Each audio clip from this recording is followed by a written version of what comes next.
Break के बाद आपका स्वागत है। हम जानने की कोशिश कर रहे हैं कि क्या एक औरत को अधिकार है कि वो बिना पति की मर्जी के अबॉर्शन करवा सके। लेकिन आगे बढ़ने से पहले जानते हैं समाज का जागृत वर्ग इस पर अपनी क्या राय रखता है। मैं समझना कि बिल्कुल गलत गल है कि एक वाइफ और हस्बैंड का एक ऐसा रिश्ता है, शायद इस तो ज्यादा क्लोज रिश्ता दुनिया च कोई होएगा ही नहीं। वैन दे आर कंसीविंग या कंसीव कर रही है, उन्होंने प्रॉपर रीजन होना चाहिए, एटलीस्ट उन्होंने अपने हस्बैंड नाल डिस्कस ते करना चाहिए कि अगर मैं अबॉर्शन करा रही है क्यों करा रही है, ਉਹਦਾ वैलिड रीजन तो होवे ना। यदि ये मर्जी नहीं है कि तुसी ਜਦੋਂ मर्जी चाहो अबॉर्शन करा लो। It's not as easy for a man to just turn around and say I want to be a father. Then he has to do his duties as a father.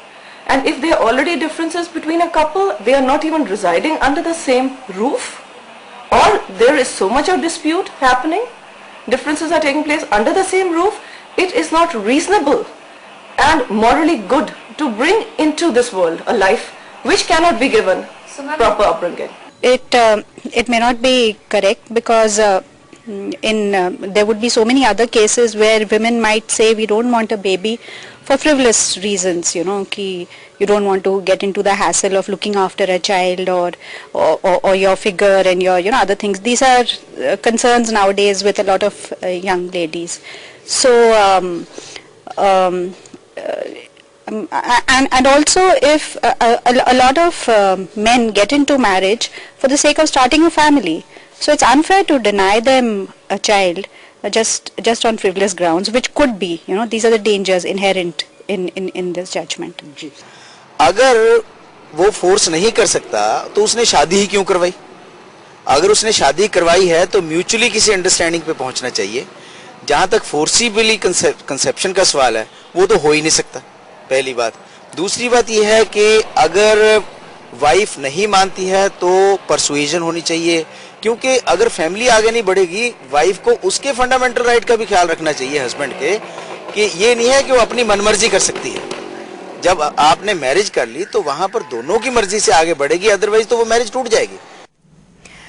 छाबा जी, आपके पास आऊंगी। यहाँ पे अभी जो हमें लास्ट में जिनकी इंटरव्यू सुनी, उन्होंने बोला कि हस्बैंड के फंडामेंटल राइट्स, तो शायद हम भी अपने डिस्कशन में कहीं ना कहीं ये भूल रहे हैं कि हस्बैंड के जो हैं वो फंडामेंटल राइट्स हैं जिनके तरफ शायद उनकी जो पत्नी है वो जवाबदेह होती हैं। आप इसके बारे में क्या कहेंगे? मैडम, जहाँ तक फंडामेंटल राइट्स की बात है, फंडामेंटल राइट्स हमें कॉन्स्टिट्यूशन ने प्रोवाइड कर रखे हैं जी, बट ऐसा कोई फंडामेंटल राइट नहीं है जिसमें जो है हस्बैंड जो है वाइफ को फोर्स कर सके कि वो बच्चा पैदा करे उसके लिए। जी, देखिए, हस्बैंड और वाइफ का रिलेशन जो है ना, बड़ा टिपिकल रिलेशन है। It has to be between husband and wife, it has to be mutually decided by husband and wife whether when they want to start the family and when they want to stop the family. It has to be mutually decided between them. Law can not force them, even husband cannot force the wife to have a child, even wife cannot force a husband if she want a child. Right. आप मुझे ये बताइए कि अगर कोई ऐसा रिश्ता है जो अभी एक टूटने के कगार पर नहीं पहुंचा है और वहां पर उस रिश्ते में जो पत्नी है वो एक ऐसा कदम उठाती है अपने पति से बिना पूछे, बिना सलाह किए एक ऐसा कदम उठाती है, तो आपको लगता है कि उनका जो रिश्ता है वो उसी तरह से कायम रहेगा जो ये स्टेप उठाने से पहले जिस तरह का रिश्ता था? क्या आपको लगता है कि वो रिश्ता आगे जाके भी उसी तरह का रहेगा? आपको नहीं लगता कि उस रिश्ते में मनमुटाव आ सकता है? मैडम, जरूर आएगा जी मनमुटाव। अगर दोनों में म्यूचुअली एग्री नहीं करेंगे कि एक बच्चा चाहता है एक बच्चा नहीं चाहता है तो बीच उसमें जो है मनमुटाव तो आना ही है। वो तो देखिए, आप इस केस के फैक्ट्स हैं, जो इसमें जजमेंट है, जो इसमें लॉ है, वो एक पर्टिकुलर केस के फैक्ट्स पे बेसिस पे। अगर हम कानूनी दायरे से बाहर निकल के देखें तो मॉरली आप क्या राय रखते हैं इसके बारे में? मॉरली मैम देखो, basically it has to, I personally feel it has to be decided between husband and wife when they want to have a child and when they don't want to have a child. Right. Mrs Puri, आप ऐसा क्यों मानती हैं कि जो एक तरफा फैसला है वो परिवार के हक में नहीं होता है? देखो, शादी इटसेल्फ क्या है कि फैमिली शुरू होनी है जी। अगर लड़की कैरियर ओरिएंटेड है या उसको अपनी फिगर का फिक्र है तो उसको शादी करनी नहीं चाहिए। और जैसे इन्होंने कहा कि आजकल कॉम्प्रोमाइजेस कम हो गए हैं, मैं कहती हूँ कम नहीं हो गए, कॉम्प्रोमाइज बिल्कुल नहीं है लड़कियों की तरफ से।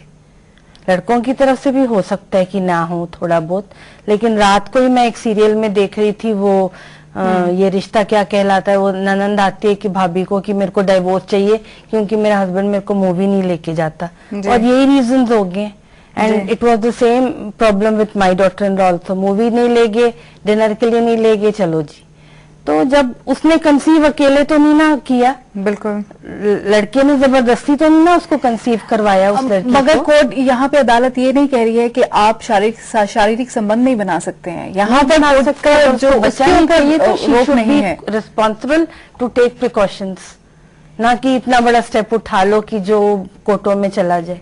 देखो आजकल प्रिकॉशंस है, तो she should take some precaution. जब उसको लग रहा है कि मैं रिश्ता भी पूरा उस पे नहीं है, तो मैं बेटर है कि कुछ लूं। ये नहीं कि उसको मजाक बना के रख दो, पूरी फैमिली के लिए मजाक बन के रह जाता है ये रिश्ता। जी डॉक्टर हिरानंद, आपसे पूछूंगी, जो कॉम्प्रोमाइजेस की बात चली है कि आजकल इन्होंने कहा कि शायद जो आदमी लोग हैं वो अभी भी थोड़ा बहुत कॉम्प्रोमाइज कर रहे हों, बट जो औरतें हैं उन्होंने कॉम्प्रोमाइज करना जो है वो बंद कर दिया, स्पेशली जो करियर ओरिएंटेड है। क्या आप इनके साथ सहमत हैं? टू सम एक्सटेंट यस, ऐसा होता है, but once again it is as a result of इसी वजह से आपको लगता है कि ये जो दिक्कतें हैं वो जो प्रॉब्लम्स हमें दिखाई दे रही हैं सोसाइटी में, क्या इसी वजह से बढ़ रही हैं? बिकॉज पीढ़ियों से विमेन को दबाया गया है। This we had to reach this stage, ये ऐसा होना ही था। कुछ साल लगेंगे इन चीजों को सॉर्ट आउट होने में, may be a few more rulings, कुछ और वर्डिक्ट आएंगे हाईकोर्ट की तरफ से इसी तरह के। बट ये कहना कि इन एन इंटैक्ट मैरिज सिर्फ एक लेडी डिसाइड कर सकती है जी कि मैं अबॉर्शन करवाना है और मैंने करवा दिया, जी, this is wrong, this is a breach of trust. मगर फिर आपको लगता है कि फिर अगर उसके हिसाब से उसके लिए सिचुएशन शायद वो सिचुएशन हमारे लिए जिस सिचुएशन में वो है, बाहर जो बैठे उनको देख रहे हैं तो उनके हिसाब से वो बर्दाश्त करने लायक है, मगर उस लेडी के हिसाब से वो सिचुएशन एक फैमिली में उसके लिए बर्दाश्त के लायक नहीं है, तो क्या भी फिर भी आप यही कहेंगे कि उसको कहीं ना कहीं कॉम्प्रोमाइज कर लेना चाहिए? देयर आर आफ्टर ऑल जब ये स्टेप लेने जाते हैं तो डॉक्टर के पास जाते हैं जी, doctor is there to guide them. If it is too early, if there is some medical problem with the women, if there is a social problem, mutual understanding can be reached. Maybe a doctor will cite somebody, either force a lady कि आप pregnancy जारी रखिए, या men को force करेंगे कि जी please lady की हालत देखिए, but there is some third party जो कि एक conclusion पे ले आते हैं उनको। पर बिना किसी third party intervention के a lady takes this step, this becomes a breach of trust, वो मैरिज आगे चल ही नहीं सकती। मैं डॉक्टर मेहरा आपसे पूछना चाहूंगी, एक फैमिली को बचाने के लिए क्या औरत को ही कॉम्प्रोमाइज करना पड़ेगा? देखा जाए तो अभी भी it's a male dominated society. Compromise हमेशा दोनों की तरफ से ही होता है, तभी अंडरस्टैंडिंग अच्छी बनती है, तभी आगे फैमिली भी एकजुट होके जाती है। कभी कभी आदमी को भी मानना पड़ता है और बहुत बार ऐसा भी होता है कि लेडीज भी माननी पड़ती है, और हमेशा दोनों की तरफ ही कॉम्प्रोमाइज दोनों की तरफ से ही चाहिए होता है। एक जना कभी भी कॉम्प्रोमाइज करता नहीं चल सकता है, मैरिज नहीं चल सकती है। तो अगर हम ये कहें कि आज तक जो अगर हम पीछे नजर मार के देखें तो जितनी भी सक्सेसफुल मैरिजेस और अच्छी फैमिलीज हमें देखने को मिल रही हैं, तो हम तो यही कहेंगे कि मेल डोमिनेटेड सोसाइटी में उस फैमिली में कहीं ना कहीं जो उस फैमिली की को चलाने वाली जो औरत है उसने कहीं ना कहीं कॉम्प्रोमाइज किया होगा, उसी का नतीजा आज एक अच्छी फैमिली है। मगर अगर जो औरत वो कॉम्प्रोमाइज करने से इनकार कर देती है तो वहां पर घर टूटते हैं।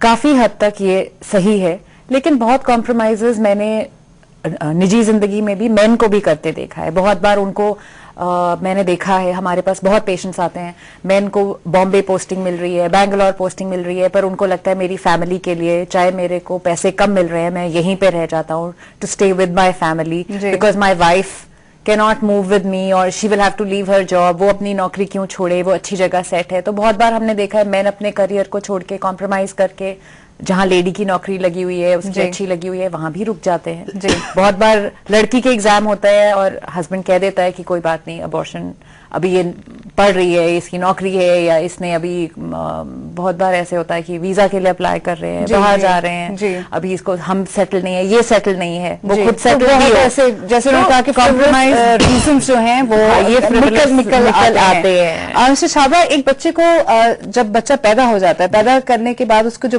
बड़ा करने की जिम्मेदारी प्राइमरीली किसकी होती है? हस्बैंड की, वाइफ की, फैमिली की?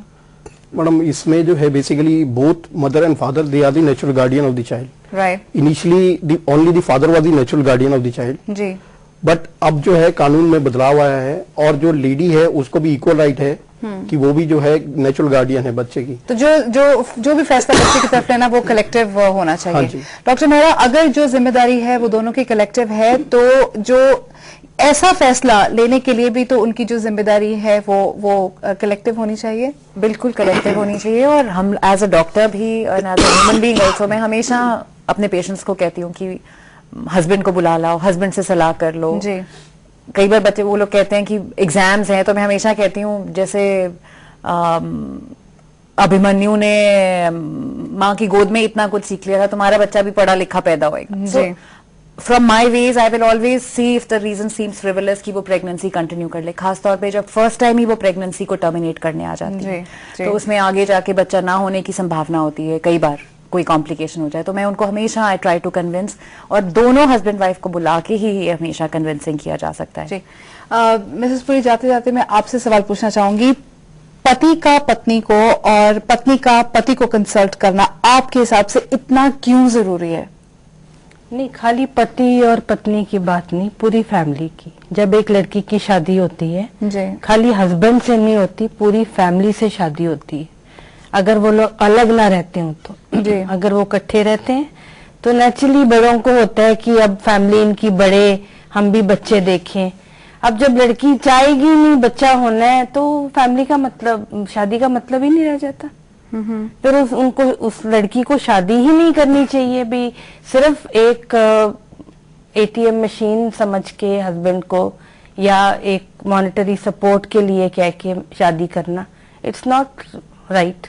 उनको ठीक है अपनी लिव इन रिलेशनशिप में रहो या जैसे भी रहना चाहो रहो, क्योंकि लॉज इतने लड़कियों के हक में हो गए हैं कि लड़कों के लिए फिर मुश्किल और मुश्किल और मुश्किल, और एक ये नवा और अब बच्चे भी अगर वाइफ की उससे ही होया करेंगे तो बाकी हस्बैंड के लिए रह क्या गया। चलिए, मैं आप सबका स्टूडियो में आने के लिए बहुत बहुत धन्यवाद। हमारी इस पूरी चर्चा का निचोड़ यही निकल कर आ रहा है कि वैवाहिक जीवन तभी सफल हो सकता है जब पति पत्नी एक दूसरे को बराबरी का दर्जा दें, और ये बराबरी तभी मिल सकती है जब पति पत्नी एक दूसरे के अधिकारों की इज्जत करें। इसी के साथ हम आज का प्राइम यही खत्म करते हैं। नमस्कार, सत श्री अकाल, खुदा हाफिज।